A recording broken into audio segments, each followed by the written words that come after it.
ვაგრძელებთ გადაცემას ჩვენი ტრადიციული რუბრიკით ფინანსური სექტორის ფარგლებში დღეს ქვეყნის ცენტრალური ბანკის სიახლეებს მიმოვიხილავთ საერთაშორისო ურთიერთობების ნაწილში ეროვნული ბანკი საერთაშორისო ორგანიზაციებთან, სხვა ქვეყნების ცენტრალურ ბანკებთან და ფინანსურ ინსტიტუტებთან მჭიდრო თანამშრომლობას განსაკუთრებულ მნიშვნელობას ანიჭებს. სების ანგარიშზე ბოლო პერიოდში საკმაოდ წონადი თანამშრომლობის მაგალითებია, მათ შორის აღსანიშნავია ურთიერთთანამშრომლობა რეგიონის ქვეყნებთან, აზიურ და დასავლურ სახელმწიფოებთან.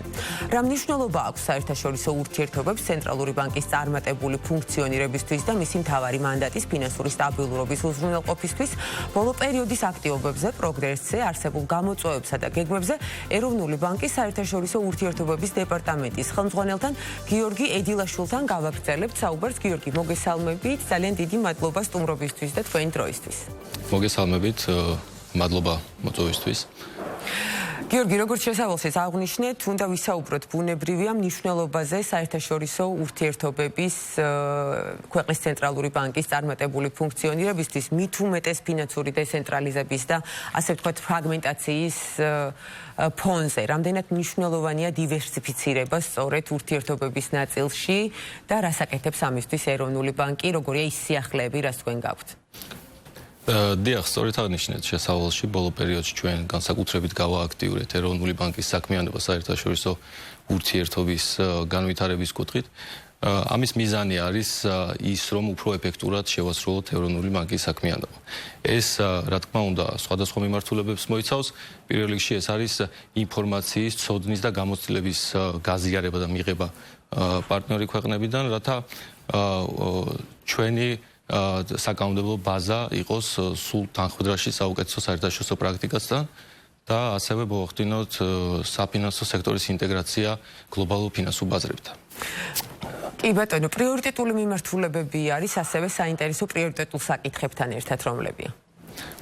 გამომდინარე იქიდან, რომ ეროვნული ბანკის მანდატი არის საკმაოდ ფართო, რა თქმა უნდა, მიმართულებები და ის გეოგრაფია თუ რომელ ქვეყნებთან თანამშრომლობთ არის საკმაოდ ფართო. ბოლო პერიოდის სიახლეებზე რომ გავამახვილოთ ყურადღება, რა თქმა უნდა, გამოვყოფთ თანამშრომლობას პირველ რიგში უფრო ვიწრო გეოგრაფიულ ჭრილში ჩვენ პარტნიორ მეზობელ ქვეყნებთან თანამშრომლობას, მათ შორის თურქეთთან, აზერბაიჯანთან, სომხეთთან, რომელთანაც გვაქვს საკმაოდ კარგი მაგალითები აღნიშნული ტიპის თანამშრომლობების სხვა რეგიონში, მსოფლიოს სხვა წერტილში, სამხრეთ-აღმოსავლეთ აზიაში და სხვა მიმართულებით და ჩვენ ვცდილობთ, რომ მათ შორის აღნიშნულ მაგალითებზე დავყნობით, ჩვენ რეგიონში თანამშრომლობა განმოვითაროთ ფინანსური სერვისების განვითარებისა და მეტი ინტეგრაციის კუთხით.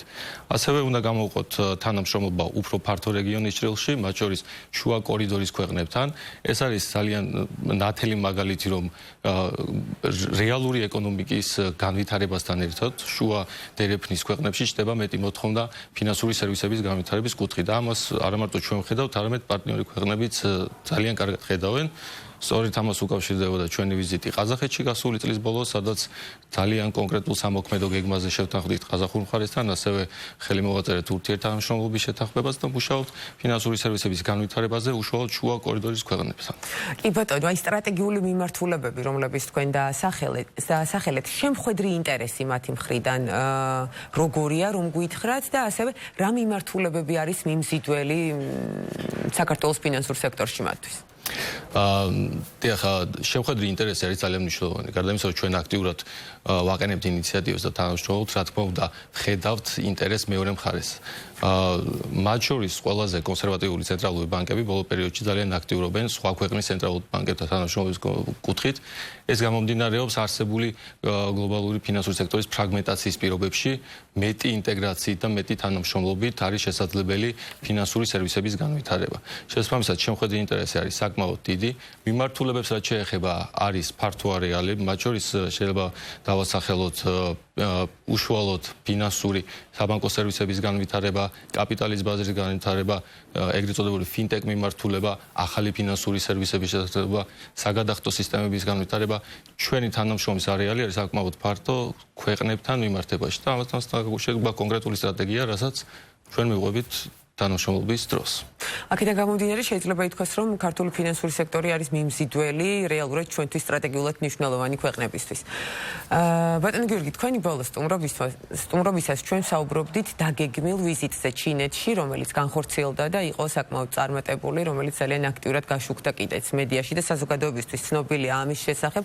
გაფორმდა ჩინეთის ცენტრალურ ბანკთან ურთიერთთანამშრომლობის მემორანდუმი, გარდა ამისა ჰქონდათ შეხვედრები დიდი 4-ეულის ყველაზე დიდი კაპიტალიზაციის მქონე ბანკებიდან 3 მათგანთან. მათი კაპიტალიზაცია ტრილიონებში იზომება, ესეც ალბათ ხაზგასასმელია. საინტერესოა, როგორ ჩაიარა შეხვედრებმა, რა მოლოდინებით დაბრუნდით და რაიმე კონკრეტული მიზნები თუ არის დასახული. დიახ, ჩვენ გარკვეულ ეტაპზე მუშაობდით ამ ვიზიტის დასაგეგმად და შემდეგ მოხდა ჩინეთის სახალხო ბანკის პრეზიდენტთან შეხვედრა, მათთან გამოფორმდა ურთიერთთანამშრომლობის შეთანხმება. მათი მხრიდან ინტერესი არის საკმაოდ მაღალი და დასტურდება ამ ვიზიტის შინაარსით და შეთანხმების გაფორმებით და შემდგომი ნაბიჯებით, ანუ შეთანხმებასთან ერთად რა თქმა უნდა განისაზღვრა შემდგომი ნაბიჯები, სამუშაო მიმართულებები და ჩვენ ეტაპობრივად მივყვებით ამ გეგმას.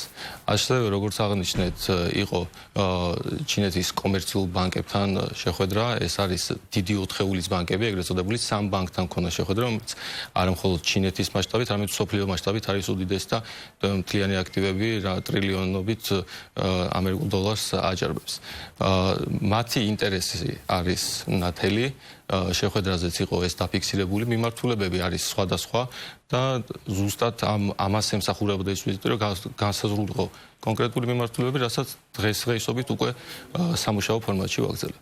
ბატონო, ურთიერთთანამშრომლობის დივერსიფიცირება ვახსენეთ ჩვენ საუბრის დასაწყისში, ჯერაც არ გაჟღერებულა, თუ შეგვიძლია ვთქვათ, რომელიმე ქვეყანა, რომელთანაც მიმდინარეობს მოლაპარაკებები და შეიძლება ვთქვათ, უფრო ინტენსიური გახდეს კავშირი. კი ბატონო, სამოქმედო გეგმა და არეალი არის საკმაოდ ფართო, როგორც ვახსენეთ, არის უფრო ვიწრო რეგიონული თანამშრომლობა, ასევე ვფიქრობთ ახალ შედარებით უფრო შორეულ ქვეყნებთან თანამშრომლობას, მაგალითად შეგვიძლია ვახსენოთ იგივე სინგაპურის მაგალითი, სადაც სინგაპურთან გვაქვს საკმაოდ აქტიური თანამშრომლობა და საკმაოდ საინტერესო სიახლეების გვირდებით ამ კუთხით. ანუ თქვენი შემდეგი სტუმრობა უნდა იყოს აუცილებლად სინგაპურთან დაკავშირებული და ამ სიახლეებთან და რა თქმა უნდა გამოწვევების და თქვათ არსებული სუსტი წერტილების გარეშე ჩვენი საუბარი ვერ ჩაივლებს. რა მიმართულებით შეგიძლიათ ისაუბროთ გამოწვევებზე და რა კეთდება იმისათვის, რომ თქვათ ეს არსებული ხარვეზი აღმოიფხვრეს? გამოწვევების კუთხით ისევ და ისევ უნდა ვახსენოთ, რომ ბოლო წლების გარკვეულმა სირთულეებმა გლობალურ ფინანსურ ბაზრებზე წარმოშო ის, რომ ფინანსური სექტორი არის გარკვეულწილად ფრაგმენტირებული მსოფლიო მასშტაბით და ავტონომიურად განვითარდა სხვადასხვა ქვეყნის ფინანსური ინფრასტრუქტურები. ეს არის გამოწვევა, რომელიც არ მხოლოდ საქართველოში, არამედ მსოფლიოს სხვადასხვა ქვეყნებშია და სწორედ ამისთვის, ამ მიზნით თანამშრომლობთ სხვადასხვა ქვეყნებთან, რომ ურთიერთთანამშრომლობით მეტი ინტეგრაციით მოვახდინოთ ფინანსური სექტორის კიდევ უფრო განვითარება. კი ბატონო, და საერთაშორისო ურთიერთობები არის სწორედ უმნიშვნელოვანესი გლობალურად ფინანსური სექტორის მეტი განვითარებისთვის, როგორც ვასკვნით თქვენი საუბრიდან. ძალიან დიდი მადლობა სტუმრობისთვის, სიახლეების გაზიარებისთვის, რა თქმა უნდა გისურვებთ წარმატებას და ასევე გელოდებით ჩვენთან.